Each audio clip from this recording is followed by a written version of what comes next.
Today on Townhall. You don't need to go to Jackson to get your health care.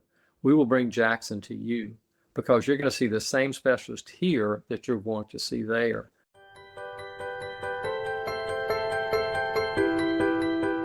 I'm Sarah Richardson, a former CIO and president of This Week Health's 229 Community Development, where we are dedicated to transforming healthcare one connection at a time. Our Town Hall show is designed to bring insights from practitioners and leaders on the front lines of healthcare. All right, let's jump right into today's episode. Today, we are spotlighting one of the most inspiring rural health transformations happening in the South. Dr. William Morgan went to Copiah County Medical Center for 6 months and stayed for over 4 years, helping to pioneer initiatives that bring clinical and critical care closer to home. From telehealth innovation to AI-driven fall prevention, Dr. Morgan's leadership is proof that progress doesn't have to wait for big systems or urban centers. Let's dig into tech, the team, and the tenacity it takes to truly serve a community. Dr. Morgan, welcome to the show. Well, thank you. Thank you. Pleasure to be here, Sarah. Likewise, and I love this story. You originally went to CCMC on a short-term basis, and 4 years later, you helped lead some major innovations. What made you stay? Well, you're right. I took the job as a 6-month assignment, and the board of trustees were partially responsible for why I stayed. They were pretty savvy with the way they encouraged me. But the main reason was when I got to Copiah County, and I actually live in Ridgeland, which is an urban center out of Jackson, Mississippi, about an hour away. When I got there, I recognized the needs of the community and truly what it was like for people to live in a rural community.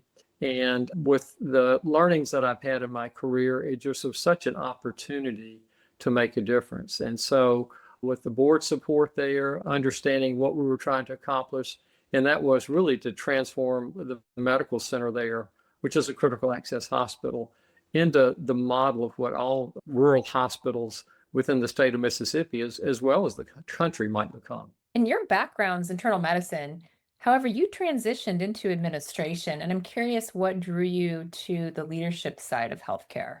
So I practiced internal medicine for about 23 years, and along the way, you do various administrative roles, medical director type roles.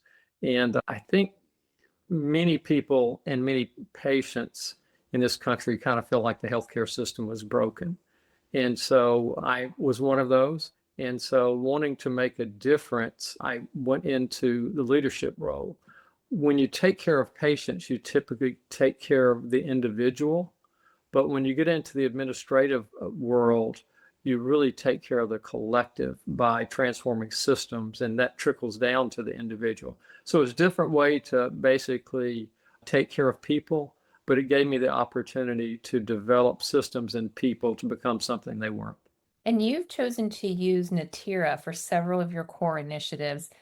I would love for you to walk us through your top use cases and how they're supporting care. Specifically, you've got fall prevention using AI. You've got pressure ulcer prediction and prevention, severity index scoring and trending, and reducing unnecessary ED transfers. I love, by the way, the magnitude of those types of endeavors in a rural setting. But what can you share with us about those efforts? Yeah, so we have partnered through our association with the University of Mississippi Medical Center for Telehealth, partnering with Neteera and another company called Artisight to launch these initiatives that you've mentioned. We've been doing this now for close to 2 years. With our first project we launched was with telecritical care, and then the next one was teledialysis. Then virtual nursing came into play, which Neteera is heavily responsible in that as a platform we're utilizing. And then to come in January is a behavioral health initiative. But where we are currently is developing the tools, particularly with Neteera, to be able to trend patients' vital signs so that we can predict what patients are deteriorating subtly and intervene in those patients prior to them having an adverse event.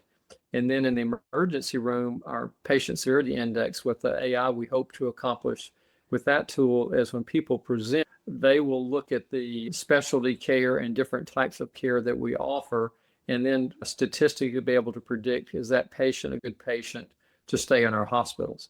Currently, that process looks like the emergency room doctor We'll speak with our hospitalist, who will then speak with our telecritical care physicians and say, okay, is this somebody we think can stay here? And also predict the length of stay. As a critical care access hospital, our length of stays are targeted to be less than 4 days. So it's kind of a recipe you have to follow to achieve all your goals.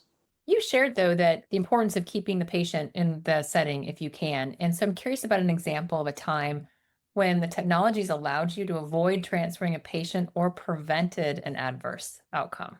Well, probably two poignant examples. One is globally, we have developed a algorithm which, partnering with our critical care doctors who we think would stay in our hospitals based on certain diagnosis and need a telecritical care visit. So by using that, a typical example there, many patients with uncontrolled diabetes unfortunately tip into a condition called diabetic ketoacidosis. And so prior to this technology that we have, the emergency room doctors were automatically transferring those patients an hour away to a higher level of care, which really wasn't necessary. But what was necessary was through this technology, getting our nurse practitioner hospitalists comfortable with the fact we can take care of these patients in our hospital with a higher level of care, and we don't need to transfer the patients out. And so those are the types of critical care patients that previously just kind of checked the box, transfer them to Jackson. Well, now a thoughtful evaluation is being done, an assessment in the ED, and then a thoughtful decision about whether to keep them or transfer them. In terms of the avoiding an adverse event, there's one that certainly without this technology, we would not have discovered it. We had one patient who came in, a young woman, I think in her late 30s, who was oxygen dependent, and she brought contraband in, and that contraband was a meth pipe. And so she actually had that in her bed with her, was going to light that pipe, but this was detected with her movements on the Artisight Neteera technology. It drew the attention of the unit secretary to her room because, again, it detects motion. They saw what she had. They rushed in and was able to seize the contraband prior to her being able to kind of start a fire. So that's an unplanned benefit, but certainly in this case, it prevented a fire and probably some safety issues. Absolutely. And what a win to be able to have that type of capability in a rural setting, which may not necessarily have been the case in the past. So I'm also curious how the partnership has aligned with it's really your goal to maximize your resources, most of all. And back to that theme of keeping patients in their own community, how has it expanded your team's capabilities? Well, it's expanded them quite a bit in terms of the ability to have other subject matter experts oversee our patients with us remotely. And so that is one benefit. But the other benefit is as people are discovering we have this technology, they're no longer seeing us as a sleepy rural hospital that doesn't know what they're doing. They're recognizing the investment and the resources that we have put into these projects, I should say.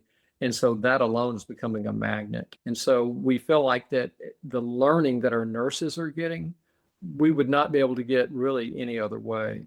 They now are comfortable treating critical care patients, which they were not comfortable before.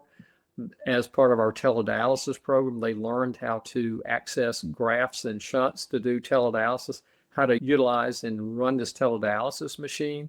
And none of this expertise existed prior to these projects. And they really served as a platform for us to not only educate our nurses, but also build a sense of pride in them about what they're doing and what they're accomplishing. Well, it's unique for you in the state, the dialysis programs and others, which has been amazing.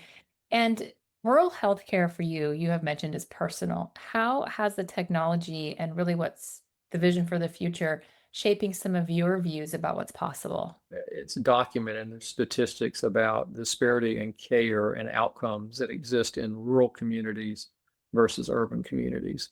And this is primarily due to access to specialists. And so by virtue of these technologies, now what we tell our patients is you don't need to go to Jackson to get your health care. We will bring Jackson to you because you're going to see the same specialist here that you're going to see there. So I think as our community has learned to embrace this, they understand what we are doing now. We had one patient opt out of this process of using technology to monitor our patients, and all others have opted in. So they understand it's an added layer of expertise and safety that we're providing for them. And you've noted that you're looking towards retirement. And what the listeners to know, what do you hope continues at CCMC after you step back? Continue this work and to remember, despite all of the technology that we're doing, we cannot forget the humanity in medicine.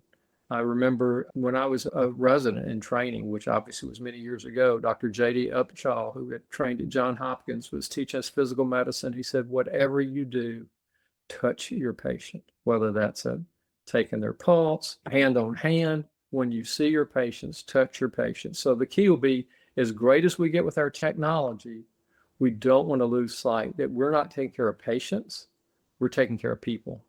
I love that you said that because isn't it intrinsically the whole point of all the technologies and all the things that we're doing that you still want that human connection? You want to know somebody else empathetically when you're ill cares. And when it's your doctor or your nurse, your caregiver, it is so powerful when they connect with you on that person to person level. So I'm grateful that's part of the ethos of what you are sharing as part of the overall plan at your organization. I'm also wondering, what advice do you have for other rural health leaders who are trying to innovate despite limited resources and even with some of the upcoming potential funding cuts? Well, I would say look for a willing partner. There are many companies out there that can be partnered with, such as Neteera. They are looking for partners to develop their products. So we offer the setting in which these products can be deployed and studied and refined. And we validate our data. Neteera was just on site July 29th. So we're constantly looking to improve what we're doing, validating the data. So they're looking for partners. I would tell you also, do not be afraid. Don't be afraid of taking risks and trying the technology. You will have challenges with adoption in the beginning. You must kind of grit it out and continue to encourage your staff, your board, and your physicians and all providers that this is a worthwhile endeavor. And then intentionality, be intentional about what you're doing. But there's a lot of funding available. There are funding cuts coming, obviously, but still there's a lot of funding that is there. And our projects are mostly funded by HRSA. So with that, they're always looking, how can we improve healthcare? In fact, this very morning, I had the opportunity to speak with Commissioner Olivia Trusty. She was just appointed to be the commissioner of FCC, and she was listening about what we're doing and other technology things at University of Mississippi Medical Center. The partnership in the Neteera is unique in that when they come and do the data validation on site with you, there's all kinds of new use cases and ideas that pop up as you're working through that with them. How important has that been as part of this journey relationship, knowing that they're with you side by side on site, looking for new ideas, and they're willing to take that risk with you? It's invaluable because, again, none of us don't know what we don't know. And AI is still new. And when you see what it tells you, you have to validate it. And then a partner like Neteera, they actually, as we were trying to figure out, is it fact or fiction, they actually came on site to help look at the product again after they had it deployed and work through it with us as a partner, not telling us you don't know what you're doing or whatever. Let's see what's going on here. And my understanding is there are a few things that they can't quite figure out right now. So they were sending it back to their production team to have a look and see what we find out. And you've quoted the overloaded syndrome. Progress is what we hoped for yesterday and pray will go away tomorrow. What progress are you most proud of helping usher into your organization? I think it's a cultural transformation of what we can become. Many years ago, my wife gave me a coffee cup for Father's Day. And on one side of the coffee cup, it said, that man is a success who brings out the best in others. And the other side of the coffee cup said, that man is a success who makes the world around him just a little better place to be. So we're just little Hazelhurst, Mississippi. We're trying to make the world around us better. And hopefully that will lead to something greater in the future for others. I couldn't agree more. And I am hopeful there are more leaders like you who take the 6-month initiative to stay 4+ years and see what the art of the possible can really bring forward. And I'm grateful that it's happening with a partner like Neteera. Dr. Morgan reminds us that when innovation meets the heart, even the smallest towns can lead the way, from preventing hospital transfers to preparing for tomorrow's tech today. CCMC is showing rural America what's possible when you invest in people, purpose, and the right partnerships. Dr. Morgan, thank you for being on the show today. Thank you, Sarah. Thanks for listening to this week's Town Hall. A big thanks to our hosts and content creators. We really couldn't do it without them. We hope that you're going to share this podcast with a peer or a friend. It's a great chance to discuss and even establish a mentoring relationship along the way. One way you can support the show is to subscribe and leave us a rating. That would be very much appreciated. Thanks for listening. That's all for now.